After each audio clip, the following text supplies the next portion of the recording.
This is Max Gross for the NewYorkPost.com, and I'm standing in front of the Stuyvesant Oval, which is smack in the center of Stuyvesant Town. Now, if you don't know anything about Stuyvesant Town, it is one of the biggest and one of the most sought-after private housing developments in all of New York City. It starts at 14th Street and goes up to 23rd Street and comes from First Avenue all the way east to the FDR Drive, and it consists of 11,232 apartments. Basically, I mean, it's just a really nice area in the middle of the city. I mean, there's so much greenery.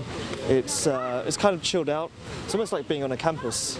But we're here today to talk a little bit about the history of Stuytown. It was started in the 1940s as an urban renewal project, and Stuytown was basically proposed as slum clearance. The city used eminent domain to seize a lot of the land, and it involved the displacement of a lot of people, and this was like basically the first of the controversies that would dog Stuyvesant Town over the course of its history. The second big controversy was the fact that for a number of years MetLife refused to rent to African Americans. The New York State Supreme Court decided that Stuytown had the right to discriminate.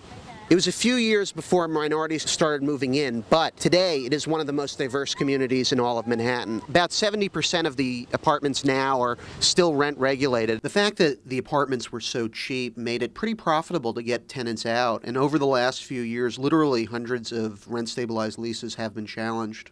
That's why we're still here, because we have a 3-bedroom. We just broke 2,000. Today, one bedrooms start at about $2,900 a month. In 2006, the property was sold to Tishman Speyer for $5.4 billion, which made it the largest real estate transaction in New York City history. And a lot of people were worried about what was going to happen. Would the apartments go luxury? Would they turn into condos? And so far that hasn't happened. It's remained a very vibrant community that many people really seem to treasure. I came here because there was lots of families and it had that community vibe, and it was like being in New York City, living in New York but not really living here, because it's an escape.